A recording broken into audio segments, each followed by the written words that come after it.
The X Zone Radio Show with Rob McConnell is largely an opinion talk show. All opinions, comments, or statements of fact expressed by Rob McConnell's guests are strictly their own and are not to be construed as those of the X Zone Radio Show or endorsed in any manner by Rob McConnell, Relmar McConnell Media Company, the X Zone Broadcast Network, its affiliated networks, stations, employees, or advertisers.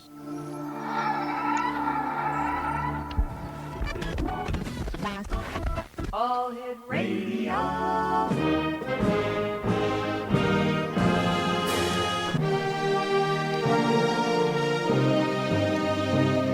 Welcome to the X Zone, a place where fact is fiction and fiction is reality. Now, here's your host, Rob McConnell.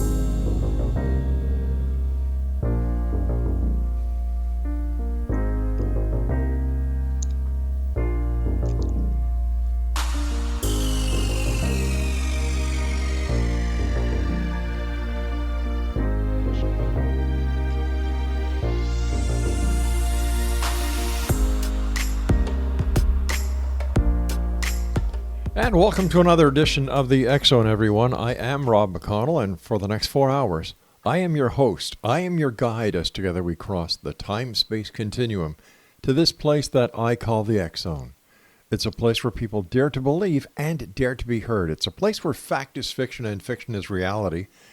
And the X Zone comes to you Monday through Friday from 10 p.m. Eastern until 2 a.m. Eastern, right here on the X Zone Broadcast Network, Talkstar Radio Network, Mutual Broadcast Network, and of course on Simul TV. If you'd like to find out about the programming we have available for you 24/7, 365 on the X Zone Broadcast Network, visit www.xzbn.net. And for all the shows that we have on the X Zone TV channel and our X Zone TV channel guide, visit www.simultv.com, and in their search engine on the top front page, just type in X Zone. X Zone Nation, tonight, a very special guest. Kathleen Marden is our guest, and Kathleen is one of the world's foremost authorities on UFO and NHI contact, and the author of several books, a featured on camera commentator, and an international lecturer.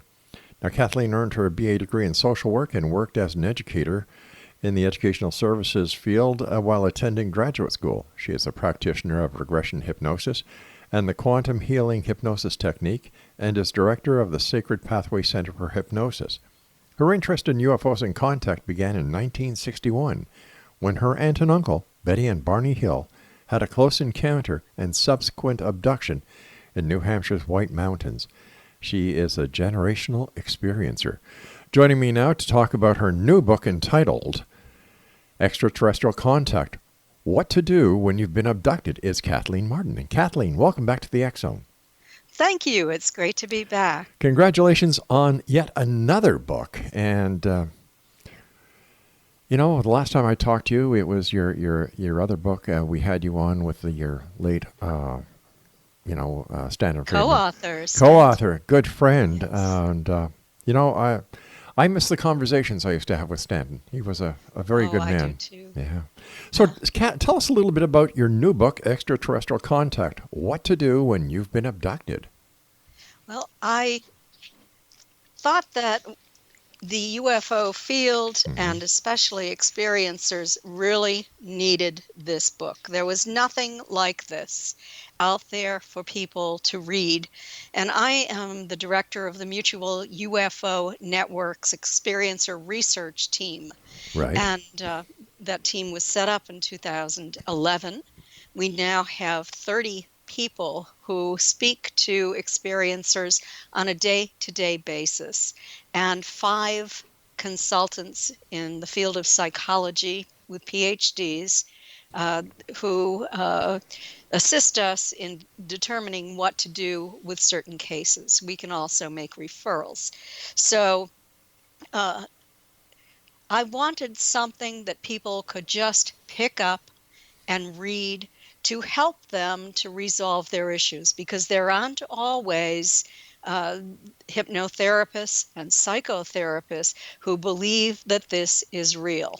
And for this is for everybody, but especially for people who don't have resources. I also wrote this book for the general public, for people who are interested in this topic. And I've talked about many of my cases in the book. So in the book, I teach people how to investigate their Right. own experiences.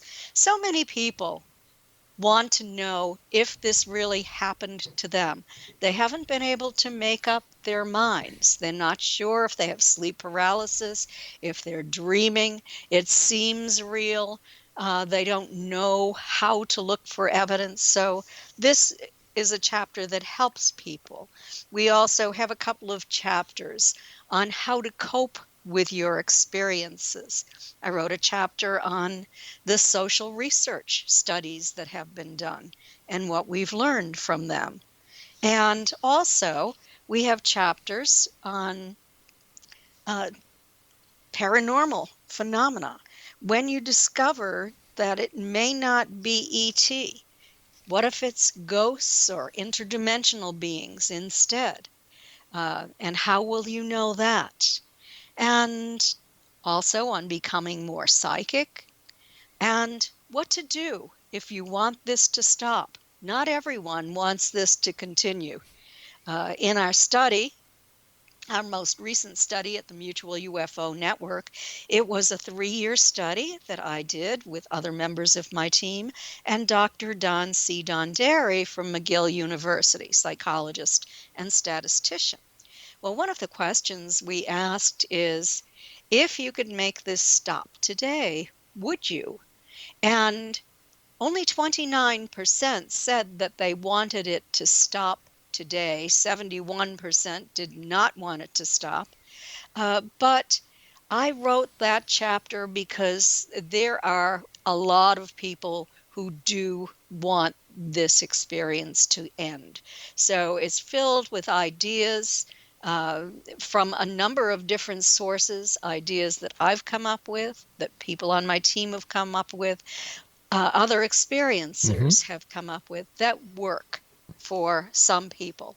And then I wrote a chapter on going public. What to expect if you want to take your story to the public. Let's start at the beginning. How would one person who believes that they've been abducted or that they have had contact with an extraterrestrial source, what are some of the telltale signs that they have in fact had contact or been abducted? Well, what we discovered is that the vast majority of abductees have actually had a close encounter with craft, and their relatives have as well. We found a generational component, and not only have they seen craft, but they have conscious recall of observing non-human entities at least one time. So those are very clear markers. Other things that people have to look for is oftentimes when experiencers are taken from their homes, which happens so frequently now as opposed to years ago when people were taken from outside when they were fishing or driving or Right. camping or hiking. Well, it's confusing today. But most people who are having these experiences wake up feeling extremely tired, as if they were awake all night doing something. And suddenly they've snapped awake and they are just wiped out. They can check their bodies. A lot of times they will find unique patterned marks on their bodies that they haven't found in association with any bruises or cuts or anything that they have gotten from their own home environment. They might find fluorescence on their bodies. If they have a black light or a UV light, they can go into a dark room and check themselves out to find out if they can see fluorescence. Now, certain things will fluoresce. Oils, for example, will fluoresce on the human body. Some creams. Yeast will fluoresce. And also, if you're shining a UV light at your wall, you might find fluorescent marks on the wall because joint compound fluoresces as well.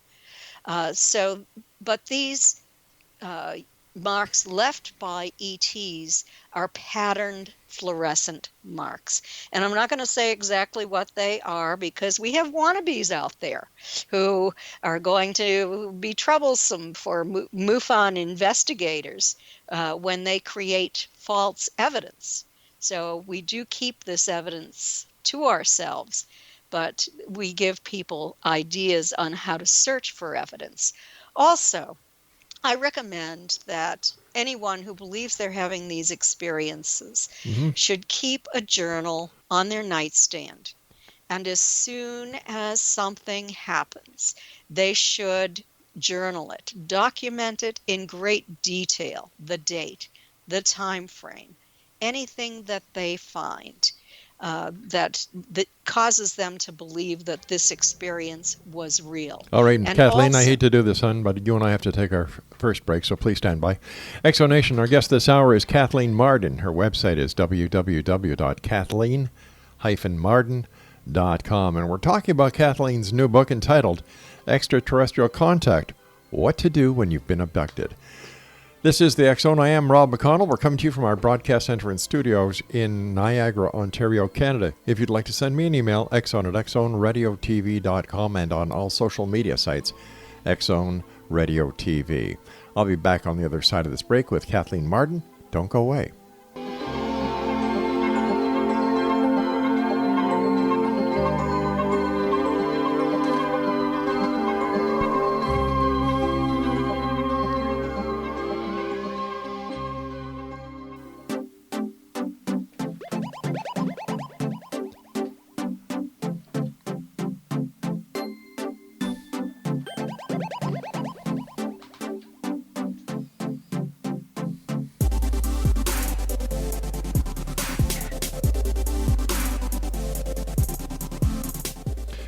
And we're back. This is the X Zone. I am Rob McConnell. Kathleen Marden is my special guest this hour.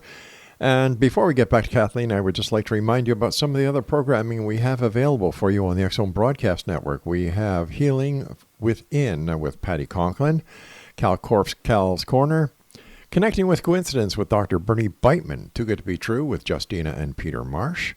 Let me see here. We also have A Different Perspective with Kevin Randall, Mission Evolution with Gwilda Wiyaka, and that's just some of the programming we have available for you with our compliments at www.xzbn.net. As I said, Kathleen Marden is our special guest. We're talking to Kathleen about her new book, Extraterrestrial Contact, What to Do When You've Been Abducted. You kind of threw me for a loop as we were going into the break when you said that people actually try and perpetrate hoaxes on MUFON. Why would they do that? I suppose they think they might be able to get away with it. I have received photographs from field investigators, not too many, but of fluorescent marks that have been put on people's skin with a fluorescent magic marker. Oh, for goodness sake. So, and I have investigated a case that was very perplexing to the field investigator, Denise Stoner, whom I wrote the alien abduction files with, and I investigated this case. We did an extensive investigation and discovered that it was a hoax. It was a young man who claimed to be an adult, who had a live-in girlfriend, and claimed that a craft came and landed, and they took her, and she was missing. And so, the first thing that we thought about was, I wonder if he murdered her, and this is his cover-up. What's going on here? And so we had to get the police involved in this as well. Well, the police finally tracked it down, and it was a teenage boy. And he had a girlfriend who had run away from home. And The two of them were involved in some kind of game as well that had a very strange name. I don't even remember the name of it, but it was kind of a space type name.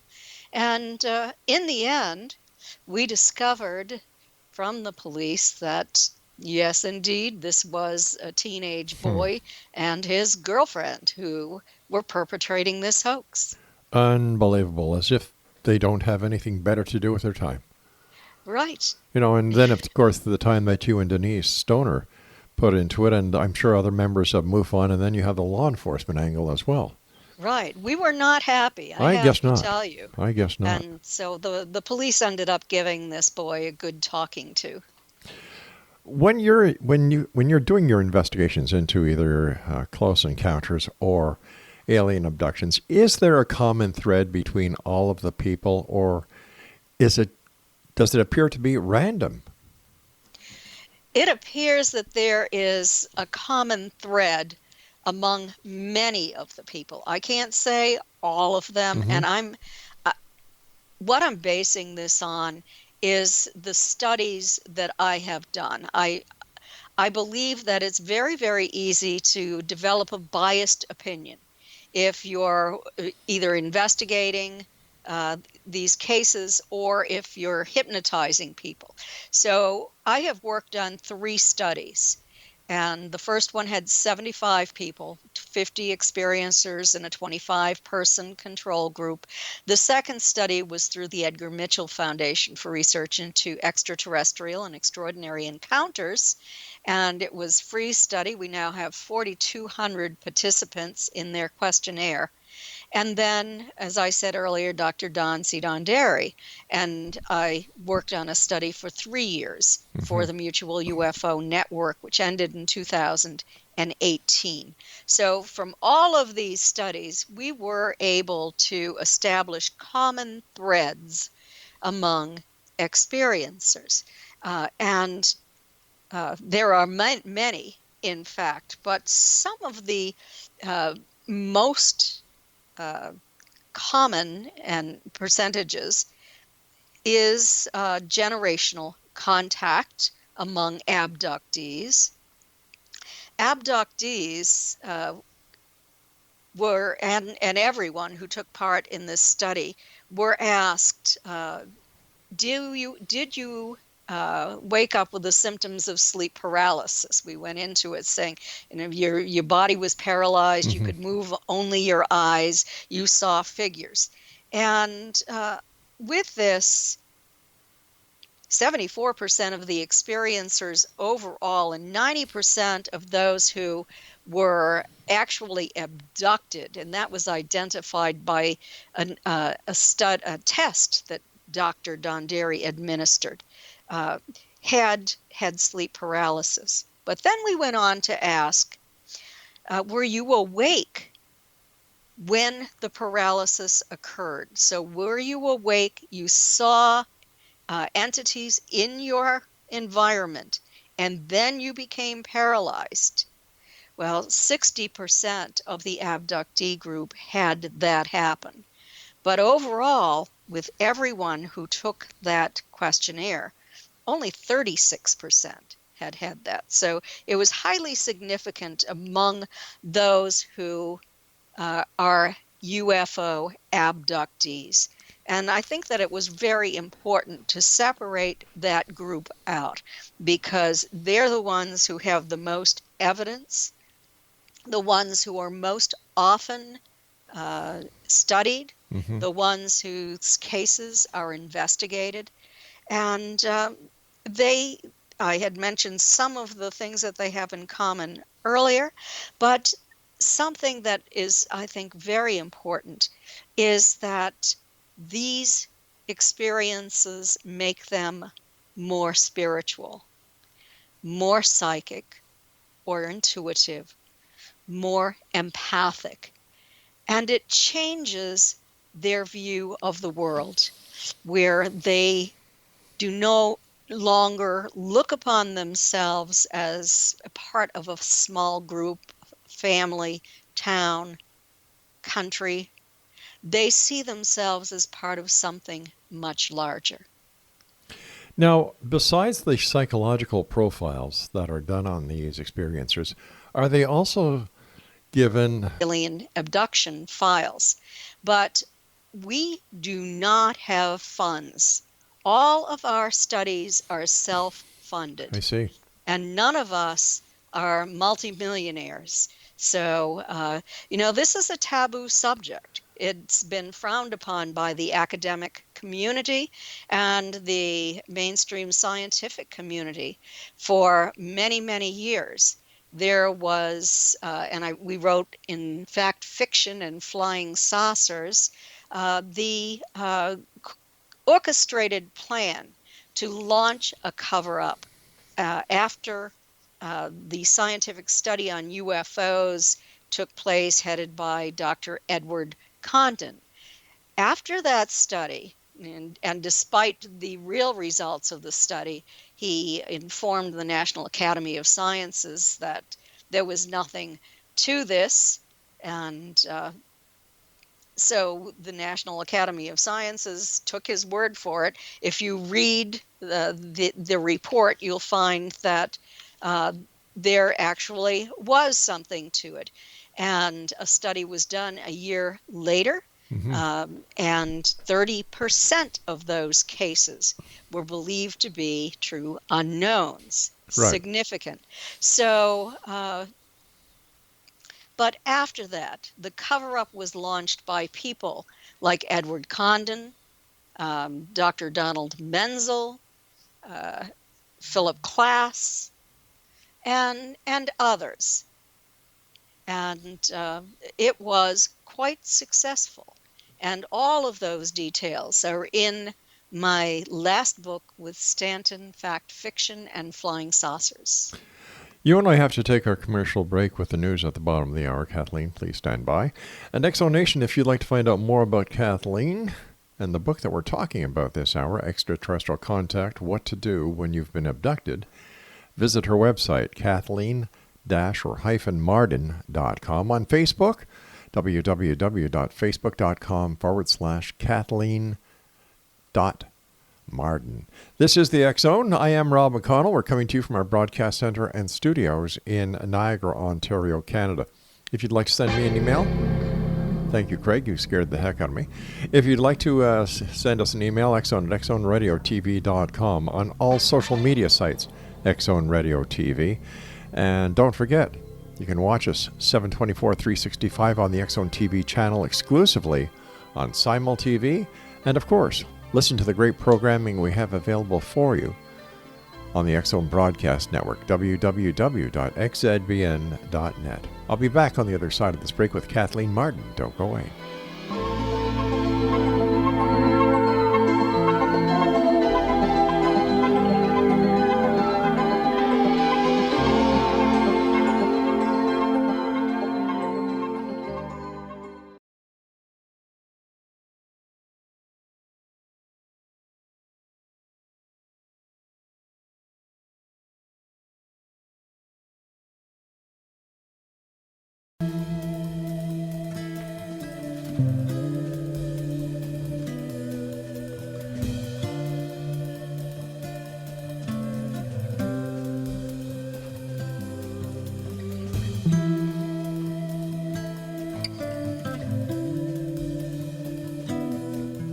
Welcome back, everyone. Don't forget the X Chronicles newspaper. The current edition is always available at www.xchroniclesnewspaper.com. Kathleen Marden is my special guest. She is the author of Extraterrestrial Contact, What to Do When You've Been Abducted. Her website is kathleen-marden.com. So, when you're doing your psychological profile, is this done over the internet? Is it done by mail, or is it done over the phone? Do these people actually see an investigator? How is it done? Well, are you talking about Dr. Don C. Dondarri's American Personality Inventory? I'm talking about the data that you used to write your book. Oh, okay. So that was the psychological profile was established in a test that was administered by Dr. Don C. Dondarri. It was called the American Personality Inventory, and it was developed with Bud Hopkins, the late great abduction researcher, and also Ted Davis, who is a psychiatric social worker on Long Island. And it was developed specifically to identify those individuals who have the characteristics of having had a real abduction with the psychological implications and the knowledge that abductees have, secret knowledge. And there were 3 groups. When you take that test, you can either fit into the abductee group, or you can fit into the simulator group or the wannabe group, meaning that you have read a lot of books about this. You would really like to be in this category as an abductee or an experiencer, but you're not. And then there is another group, which is just the general population group. And those are individuals who don't have a lot of knowledge about extraterrestrial contact and abduction, and they don't fit the psychological profile either. But what happens if, hypothetically now, what would happen if the questions that are being asked on the psychological profile build-up sheet are incorrect? What happens if these questions are skewed for a certain response in order to get the ET connection? Well, I'll tell you, I have taken that test, and it's impossible. Really? It is impossible to know anything. There's not one question that you can think, yes, this means this person is an abductee.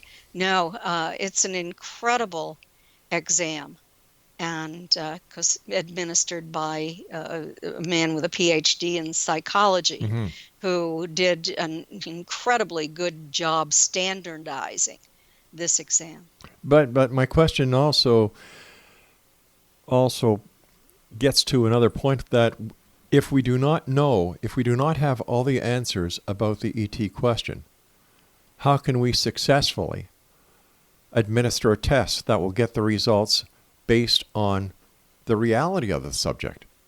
Well, Dr. Don Derry says that it's more than just the test. You also have to have the investigation. But So the investigation. How is the investigation administered? the investigation is by a field investigator, and almost all of the people on my team are field investigators who specialize in abduction investigations. They know what to look for. They know how to collect evidence. So it's based on that as well.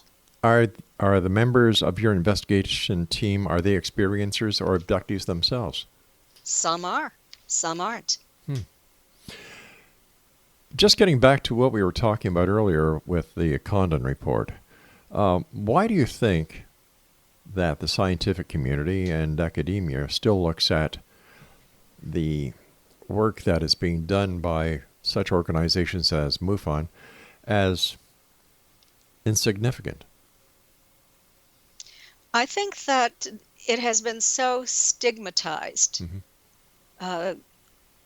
and intentionally so. Why? That, well, it started with the federal government back in 1953, after UFOs were seen up and down the East Coast during the spring and summer of 1952. You remember that there were UFOs over the Capitol in Washington, D.C.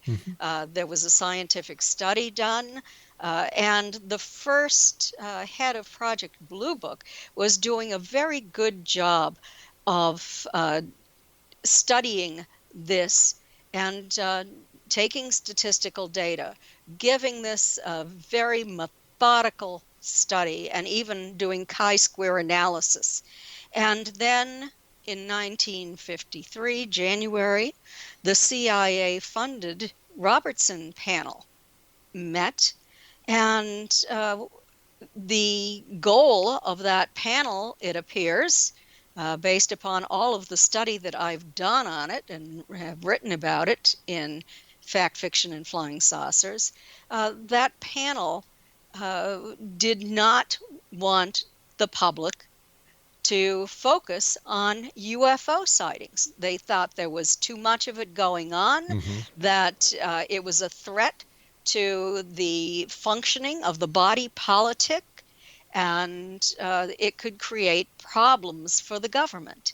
And so then there was a methodical, well-orchestrated plan to debunk UFOs, to consider those who were leaders in UFO organizations as people who ought to be watched and followed, and to have scientists, prominent scientists, write reports and books, anti-UFO books, where they would use kind of prosaic explanations, such as weather phenomena, to explain everything.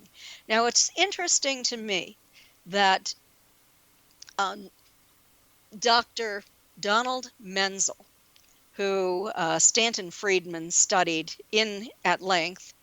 Stanton went to Dr. Menzel's archival collection at Harvard. He had to get permission to do that, and he discovered that Donald Menzel had a very long-standing association with the National Security Agency, and prior to that, it was with naval intelligence.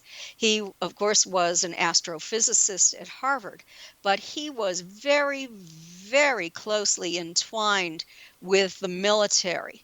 And it was his goal to debunk UFOs. As early as the summer of 1952, he met with military officers at the Pentagon, and he told them that he had done a few simple scientific experiments, and that he was writing articles that would debunk UFOs based upon those simple experiments that he did. He wanted their support. Well, they refused to support him, and he was very angry about that. But in the end, he got what he wanted, and that was through the Robertson panel, that they ignored compelling evidence. Let me just give you an example. Sure. There was a family, the military man and his family, who were driving across country. They were just north of Tremonton, Utah, when his wife pointed out shiny objects in the sky that didn't look like anything she could identify. He stopped the car, he got out of the car, and he was a photographer for the Navy with 1,000 hours of flying time. So he set up his equipment, he started taking motion pictures of it, and by that time, they had flown into the distance. But that film that he took went to the Air Force, and they did a frame-by-frame analysis of the footage. Right. It also went to the Navy.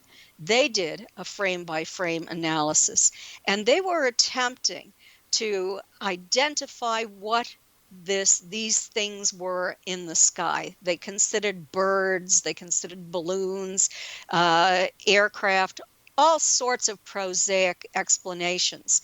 But neither the Air Force or the Navy could come up with a valid explanation. All right, Kathleen, please stand by. We have to take our final break. Exonation. Kathleen Marden is our special guest. Her latest book is Extraterrestrial Contact: What to Do When You've Been Abducted. her website, www.kathleen-marden.com. We'll be back on the other side of this break as we wrap up this hour here in the X Zone from our broadcast center and studios in Hamilton. No, we're not in Hamilton anymore, in Niagara, Ontario, Canada. I'm Rob McConnell. Don't go away.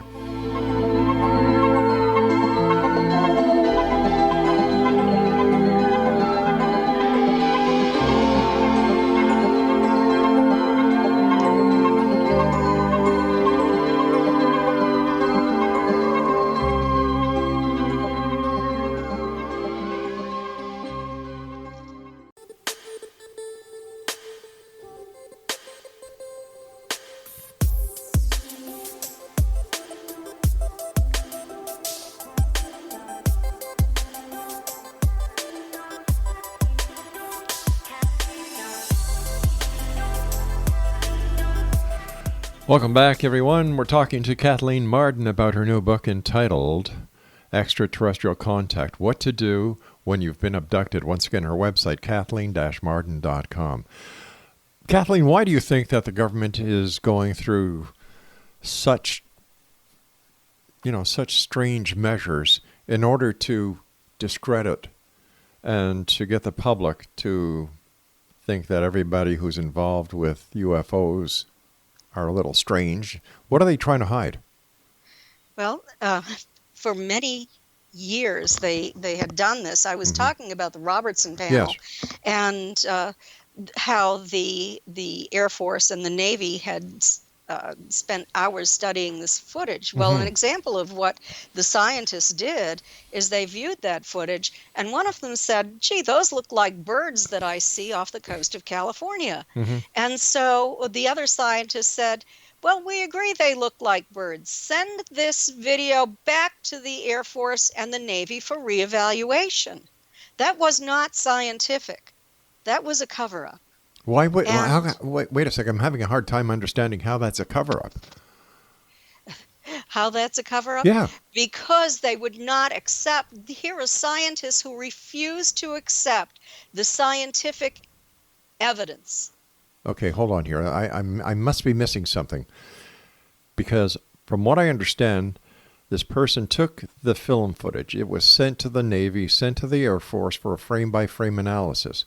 Yes. The Navy and the Air Force could not identify what was in this film. So they, in turn, send it to a group of scientists. The group of scientists come up with the plausible explanation that they are birds. They send back the film to the Army and the Navy for reevaluation. Have I got that correct? Well, not exactly. Okay, what am I missing here? That group of scientists were it was a small group of scientists who did no scientific analysis.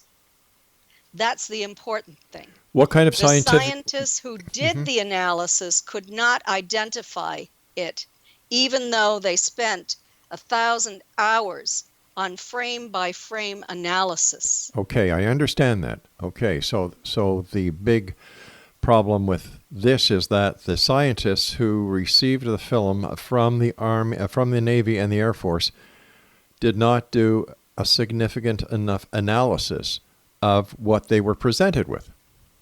They did no analysis. Oh, okay. They watched a film. They watched a video of the video that Delbert Newhouse, the Navy man, took, and a video of seagulls flying. Okay, no, I understand that. I understand that.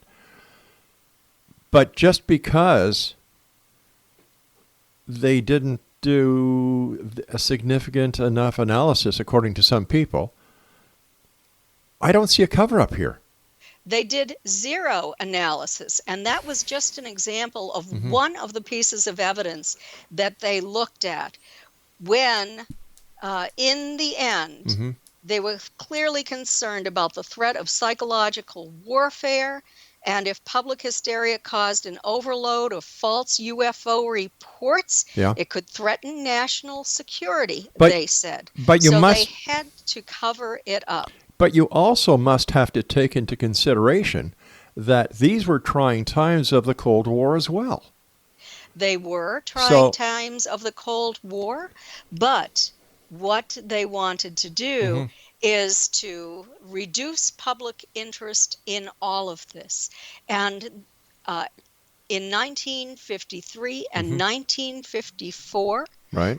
there were new military, I can't call them laws, there were rules put in stating that in order to reduce public interest, anyone in a military position who had observed a UFO that could affect national security could not reveal that information to the public under the threat of time in prison and a $10,000 fine, which was a lot of money back then. Still is. Yes. So, but I don't understand. That makes sense to me, because if you're like national security in my book takes priority above all. It does. I don't believe that members of the military should really reveal information to the public, because the public does not need to know when it comes to national security. I don't know that visitors from other planets. But we don't know. We don't know if they're visitors from other planets. Let's be honest. There's no physical evidence to substantiate those claims with. You're correct that we don't know for certain that they're from other planets. We know there is substantial evidence that UFOs have been observed, have been photographed. We recently have the videos from the ATIP program run by Lou Elizondo out of the Pentagon. And his credentials are under investigation right now, because he apparently isn't who people are claiming he is. So there's an investigation going on that. We just have to make sure that that's clear. Well, some people are interested in investigating that. Others have investigated it, and they are satisfied with his credentials. But I know that the UFO community is investigating it now. Certain members of the UFO community. As well as certain members of Congress. Okay, I was not aware of certain members of Congress investigating him. So there's a lot to go on here, especially when there's a lot of hearsay evidence, because photographs that are being presented as evidence, we don't know what it is, what they are. When it comes to the Tic Tac, we can't say for certain that that was an extraterrestrial vehicle. We can only listen to the eyewitness reports of the military pilots who stated that they defied our physical laws. Our known physical laws. Our known physical laws that they maneuvered in such a way that we cannot maneuver. And the human body, as far as we know, couldn't survive those maneuvers. But once again, we don't know what the military is up to. We don't know how advanced military weaponry has gotten. There's so much we don't know. Stanton and I did a lot of talking about this. And the conclusion that we came to is, if our military or any other military around the world had this technology, why aren't they winning wars? Why are they not using it to go into space? How do we know they're not? Well, as far as we know, they're not, unless there is some secret space program, and some people in the UFO community believe there is, but I don't have evidence for that. You're really going out on the fringe. But do we have evidence? But do we have? That. I think that hypothesis is equal to the hypothesis brought on to the general public by the UFO community, saying that everything that is seen in the sky that cannot be identified is a flying saucer from Zeta Reticuli. Well, the UFO community doesn't say that. That's not an accurate statement. The UFO community I know there's a lot of hysteria Yeah. and that sort of thing, but in the UFO community that I'm part of, we look for evidence, and we have a lot of evidence. But We do have you... physical evidence. What physical evidence? Well, let me give you an example. Sure, we've got about a minute. Oh, well, I guess I can't. But anyway, there was a UFO that hovered over the ground, and it was the evidence was collected. Stanton was one of the people who collected the evidence, and it was in Delphos, Kansas. And it underwent laboratory analysis in several laboratories. And I'm going to have to, I think, finish that in the next segment. Actually, this is the last segment, Kathleen. Oh, it is? Yeah, it's already been 4 Okay. segments. Listen, I want to thank you so much for joining us. We'll have to have you back on to continue this.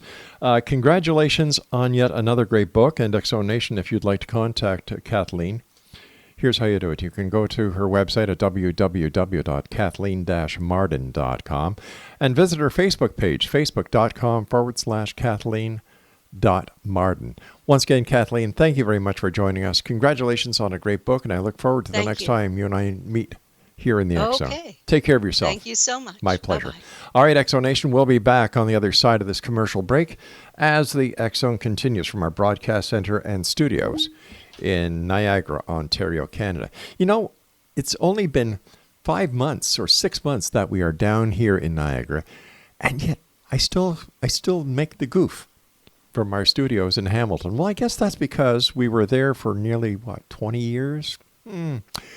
All right. On to bigger things. I'm going to be talking to Richard Sennett next about ghosts, hauntings, and things that go bump in the night.